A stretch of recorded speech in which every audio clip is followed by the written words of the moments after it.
Burke High School took home the Class AA Boys Basketball State Championship on Saturday in Columbia. In this edition of Quintin's Close-Ups, I sit down with Coach Deon Richardson. Coach Richardson, it is so good to see you again. Good seeing you again, too. I appreciate this. It's been, 3 years since I've seen you? Two. Yeah, that's right. Yeah. Gosh, can I take you back to Saturday? Take me back. The Post and Corey headline read this: Burke High School wins Class AA Boys Basketball State Championship. If you were to rewrite that headline, what would you add to that headline?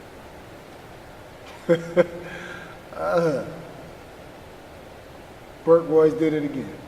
They did it again. They persevered. Did it again. Speaking of which, the game. Recreate the scene for me, because for those people who weren't up there in Columbia, the Colonial Athletic, Association arena, that Colonial Life Arena. Right. You guys faced off with the Quintin High School Right. once again. Right. And the Post and Courier said this: Burke was close to being down double digits late in the third quarter of his Class AA Boys State title contest Right. against Quintin, Right. when Sidney Roberson decided to do something about it. Right. What were you hoping Sidney would decide? It wasn't what Sidney would decide. It was just another spark, getting him back into the game. He was in foul trouble, and getting him back in the game to try to change some things up and get some more offense going. And he came out and he provided that spark that we needed. I mean, collectively, they all did. It wasn't just one individual that won the game. Everybody did what they needed to do.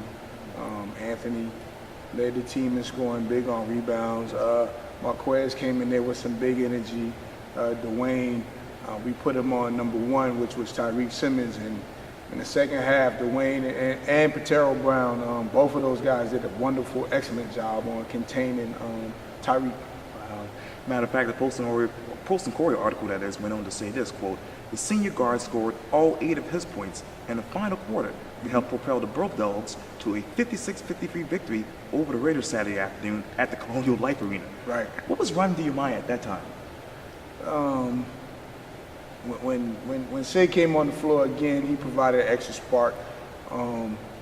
Just playing defense, he got a steal at half court that kind of got him back into it. Right. And then just 2 bank threes.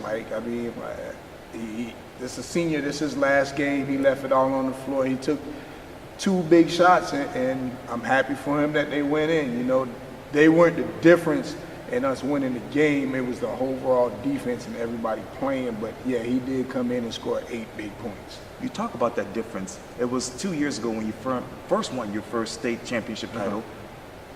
What is the biggest difference between 2015 and last Saturday? 2015 team, those guys, they had been playing together for a while, so they knew how to play together. They gelled.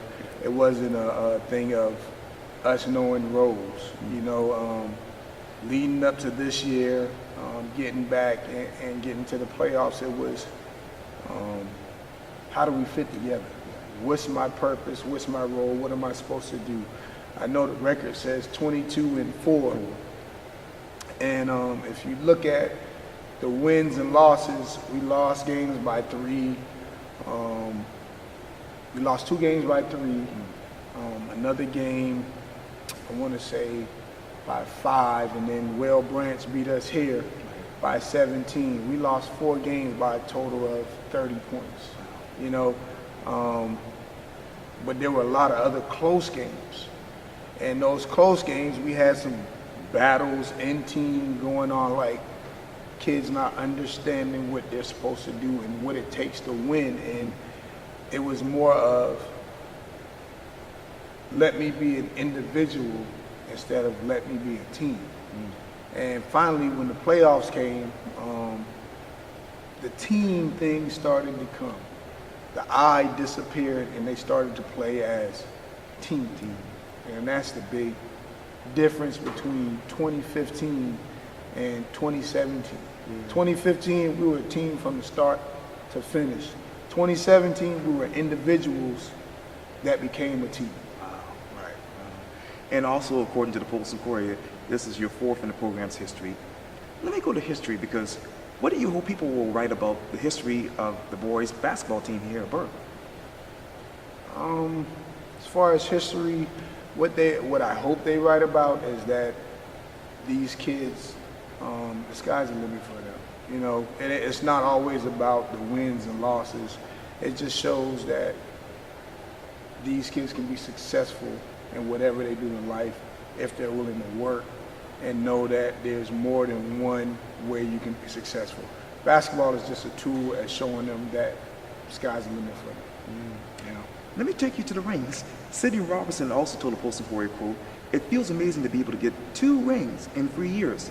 A lot of people didn't think we would be here and doubted us, but we stuck together and was able to pull it out. Right. This is something I will never forget."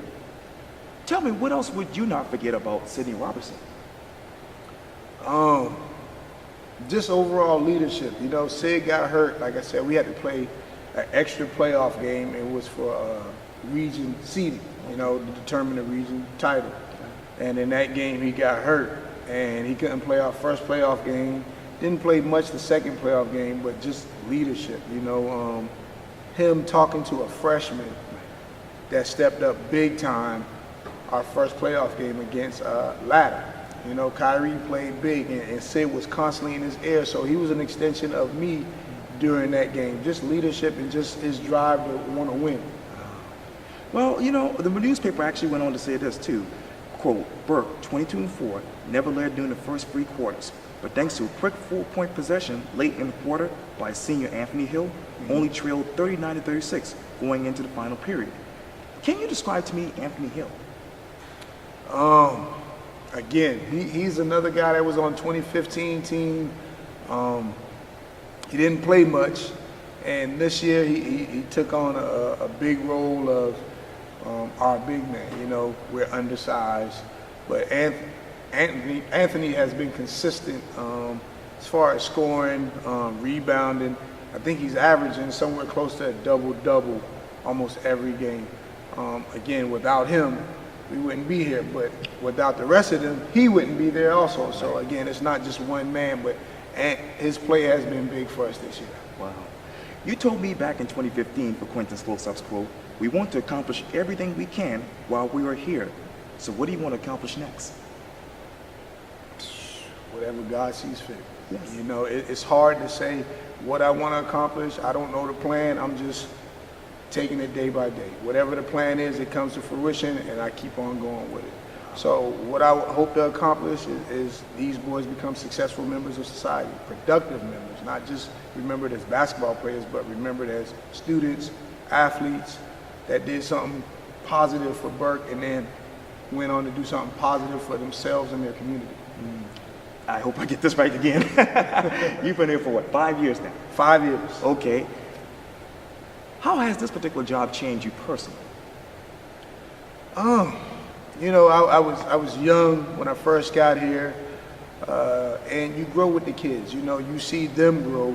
They may not see you grow as a coach, but I've seen myself grow from a strict disciplinarian to it's got to be just like this and this how it needs to be, to okay, I got to be a little lenient on some things and strict on other things. You know, these kids, and even not just the kids, just society, you got to be able to adapt and change. Things change daily, and if you're not willing to change, there's no way you can be successful. You gotta evolve.